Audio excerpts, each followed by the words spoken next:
Hello YouTube friends, welcome to my channel. If this is your first time here, really happy to have you. I hope you take the time to subscribe, and if you like this video, give it a thumbs up.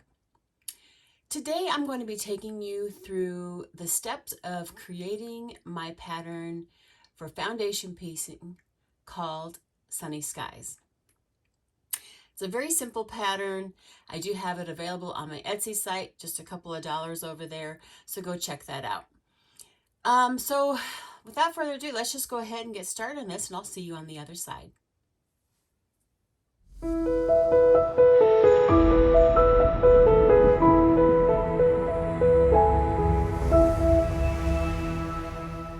You need to print 4 pages. And the reason for that is there are 2 squares for each quadrant of this block. And so we need to do 4 of these to complete the whole thing. And it does say that on your paper to print 4 pages, just a reminder to you.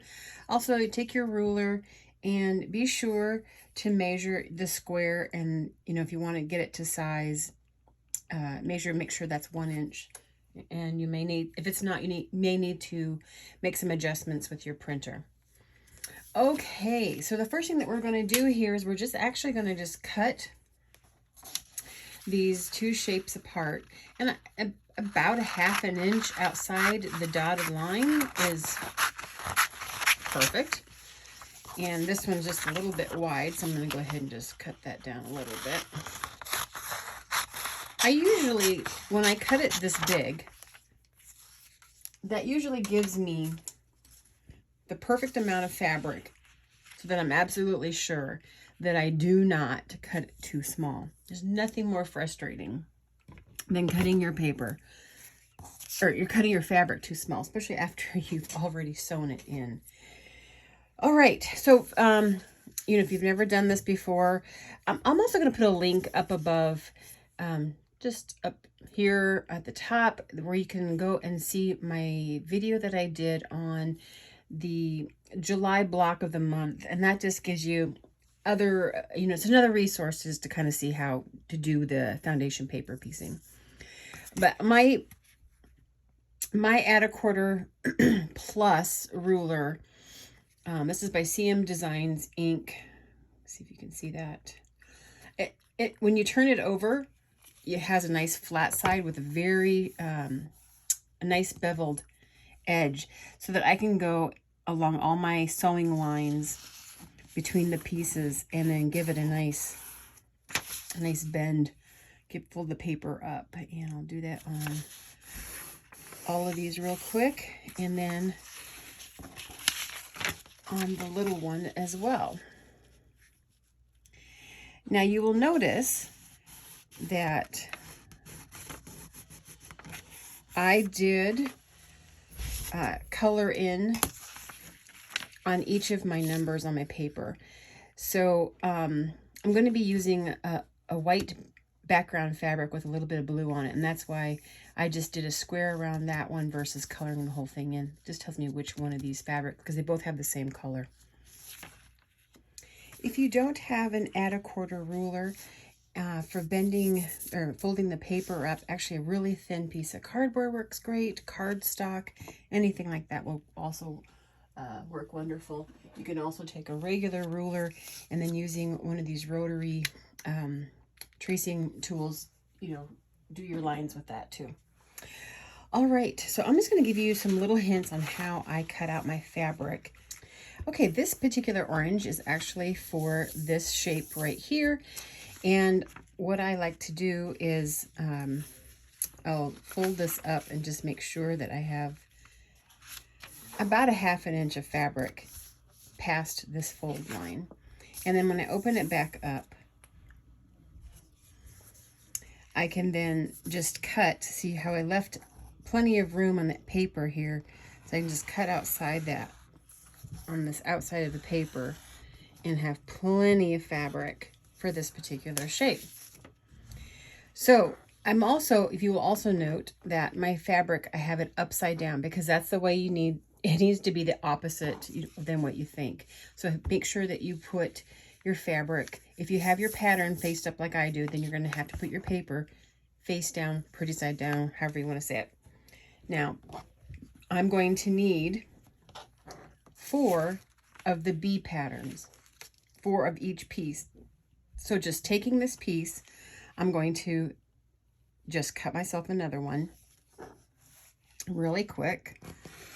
And then I'll go ahead and do actually 4 altogether so that I have them all pre-cut.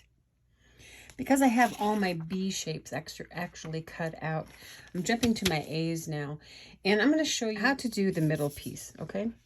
So again, I'm just putting my fabric wrong side up. So if I fold this edge down on this one side, I will get that up there, so I have about a 1/2 inch beyond my fold line. All right, I'm just going to go ahead and leave the width all the way out to here because I know I have plenty there. I'm not going to bother trimming that off right now. So on the bottom line of the A1 piece, I'm going to fold that line up, and I'm going to go ahead and cut about a 1/2 inch beyond that fold. And then you can also see your line right here. I can see my line right there, and I'm going to just cut that just like that. And then I know I have that particular piece completely trimmed to fit. So then what I do is I just grab, and I'm going to turn this over, make sure your wrong side's facing up, and just line this up how I want it, and then go ahead and trim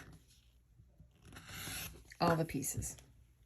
So now that's 4 pieces that I have ready. A pieces, the A1 pieces. The A2 is the dark orange. Again, I'm putting my fabric so that this is batik, so it's a little more difficult to tell, but I got my fabric, what I think is the wrong side facing up. And I'm just going to take this edge of my paper and put that against that raw edge of the fabric, fold this up, and cut my fabric about a 1/2 inch beyond the fold line. Okay, now this line, I'll go ahead and fold that up. And again, I'm just going to cut a 1/2 inch beyond, and that's plenty big for that particular piece. So I'm going to go ahead and take that again with the wrong side facing up. Make sure my fabrics are all facing the same direction. I'm just going to repeat this shape 3 more times.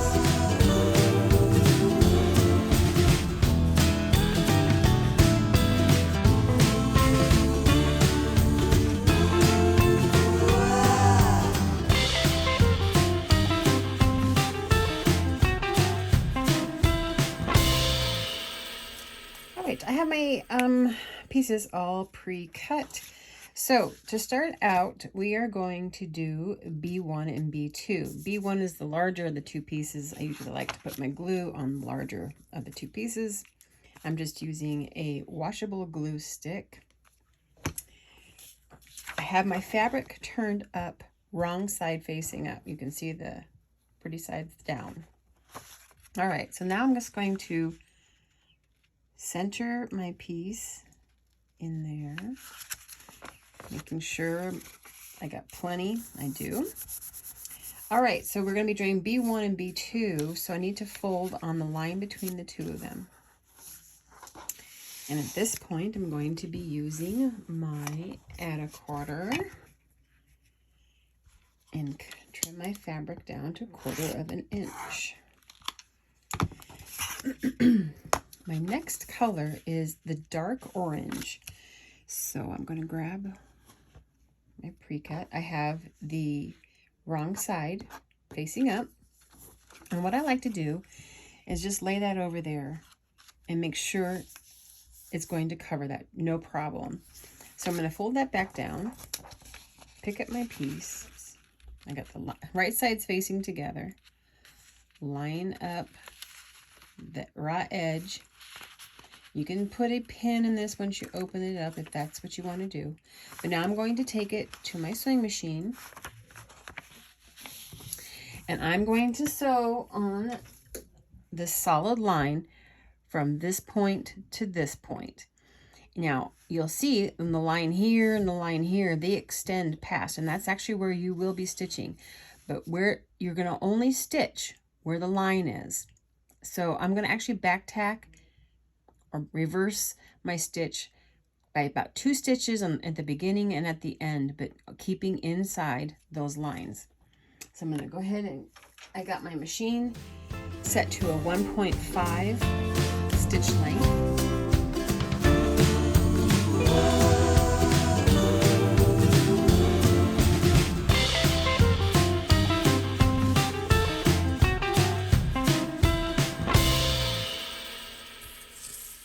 At this point, I'm just going to do finger pressing.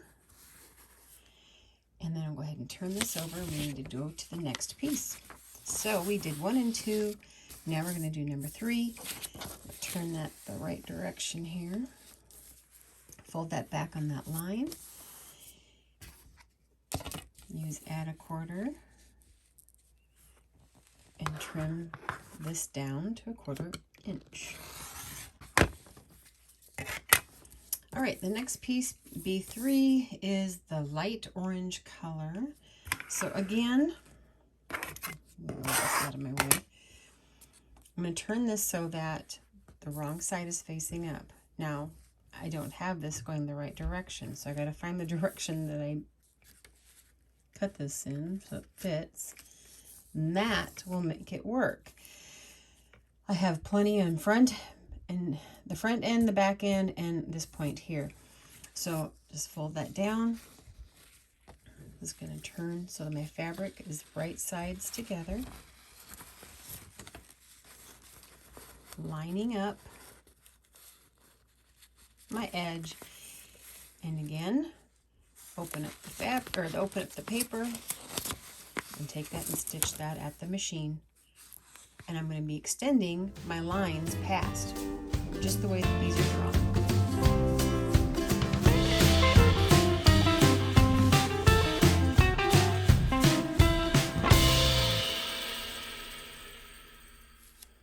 I did finger press that, and now we just need to put the last piece on, which is B4.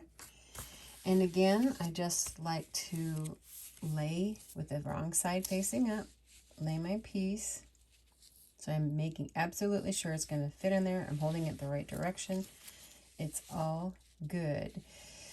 So I'll just swing that up so that, oops, I gotta trim that. Can't forget to trim. It makes life so much easier.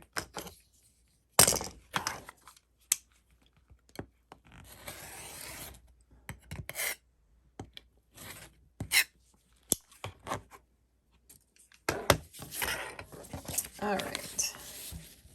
And again, I gotta make sure I know right sides. There we go. Right sides together. Flip this one up. And I'll stitch those together.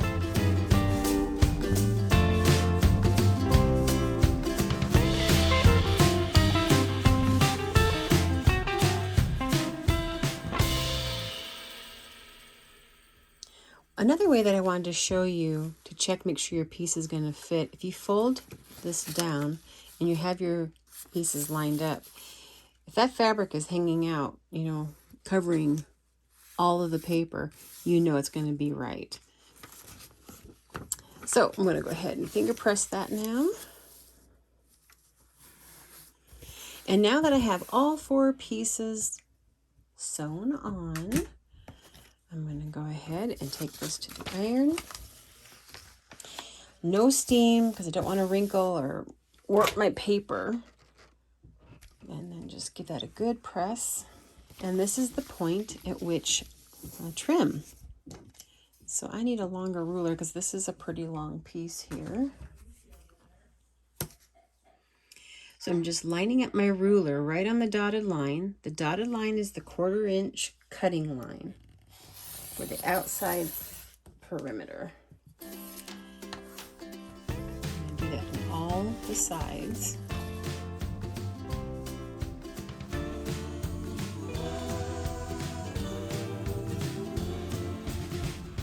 Here's one half of the square that we're doing, and this is the B side. So I'm going to go ahead and finish up all the other pieces, the A's and the B's, and then I'll show you how to join the A and the B together.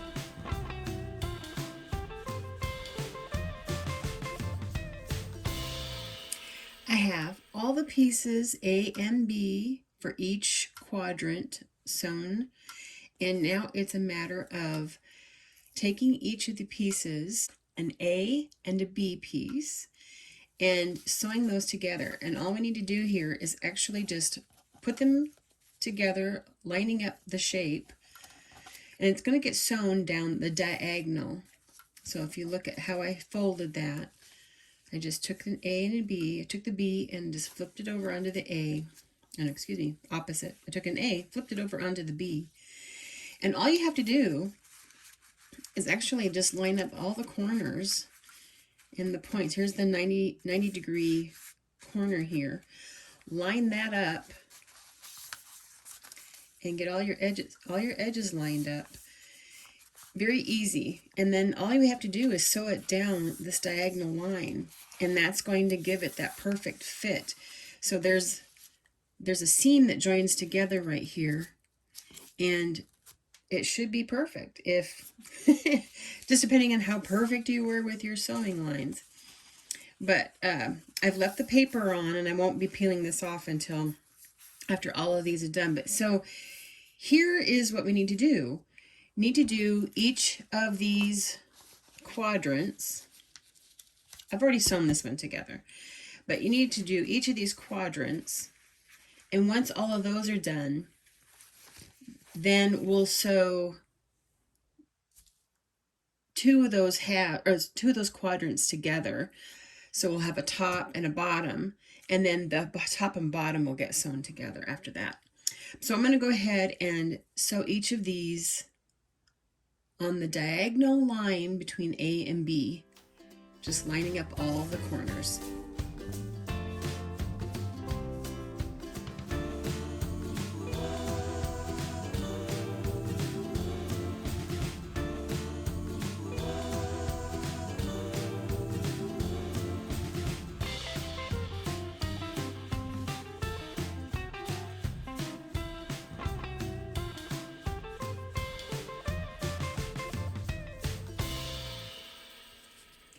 So now what I'm doing is just tearing away the paper on the seam allowance for each of these pieces.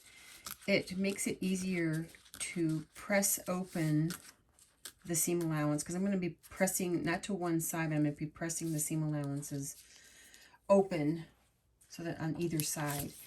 And and it also just makes it easier later on when I'm going to be doing all the pieces, you know, the quadrants together. Those seam allowances are laying flat, less bulk. So I'll go ahead and peel all of these off, and then we'll sew the two quadrants together to make a half. Before I press my seam allowances open after I've peeled away the paper, I like to actually fold the seam allowance both directions, and then with my fingers. And then I'll press it open with my fingers as well, and then hit it with the iron. Again, I'm keeping with the dry iron. While I'm still using the paper, it will always be a dry iron. I just love with foundation paper piecing how the points, you know, all the intersections just come out so perfectly. It's quite satisfying. All right, so I got two halves here, and so all you have to do now is the same thing, just line it up. And these are, you know, they're squares, so you can actually line up all the edges around the square. Make sure it's perfectly lined up. And again, when you do your seams with the ones that are supposed to match up, which should be up here, you should have really beautiful points. So again, you want to peel back your and tear off the paper from your seam allowance. Also at this point, it's a great time to trim off any dog ears that you have on your corners. Usually I'm just concerned about doing the dog ears on the seam allowances that I've already done. Don't have to worry about trimming my paper. I have the 2 halves finished, and so now it's just about bringing these 2 halves together to create one full block. So when I'm placing these together, the first and foremost is I want to make sure that I'm getting my center seams lined up. And I will actually use a pin for that. But just bringing those up, and I can peel it back, make sure those seams lines are completely or perfectly lined up. And if you need to, put a pin at the 1/4 inch spot on the seam and right through to the other one. Now I have that lined up. So now I'm just taking the rest of it, getting the edges completely lined up, clipping it.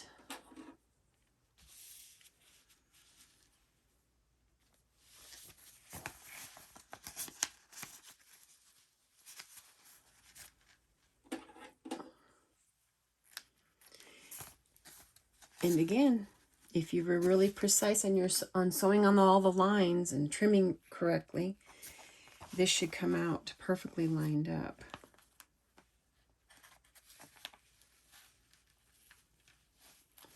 So I will go ahead and take this to the sewing machine and sew those together. The 2 halves are sewn together.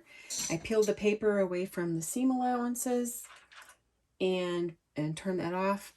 And now it is time to take the rest of the papers off. And usually I like to just start at the outside edges and then gently pull.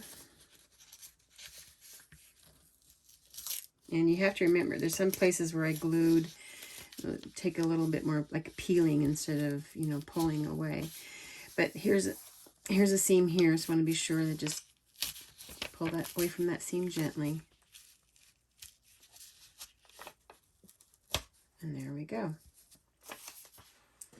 And if you need to, any little tight spots or it's hard to get under, just take like a seam ripper and just kind of pull open just pull the paper up a little bit, and you shouldn't have any trouble. Just be sure you don't rip your fabric underneath. But those are easier to do. The smaller pieces are easier to do once you get the larger ones done first around it, and then you can, you know, just peel up that paper really easily. So I'm going to go ahead and get all the paper peeled away, and we'll do the final reveal. There is the block finished up. I did give this block a really good steam after I removed all the paper, so everything's laying really flat, and you can see the points, the seams all come together beautifully. That's the joy of foundation paper piecing, is just having everything turn out so precise. The precision is just so satisfying. And yeah, I think you really come up with some beautiful results. You can actually finish this any way you want. It does finish up at 14¼ inches, and that's before any trimming. So there's plenty of room out here to trim this, you know, down to whatever size that you want. You can do like a 14, trim it down to 14, and then you would have a finished block at 13½ inches. I hope you have fun with this. I think, you know, if you do several of the same one, it would make a very striking quilt. Even doing each of the center motifs in different colors would come across beautiful too. Just lots of different colors, and it can be a very bright and happy quilt. Well, I hope you enjoyed that. I hope you give this a try, and this pattern is available in my Etsy store. Yes, I hope this finds you all happy, healthy, and until next time, have a great one. Bye for now.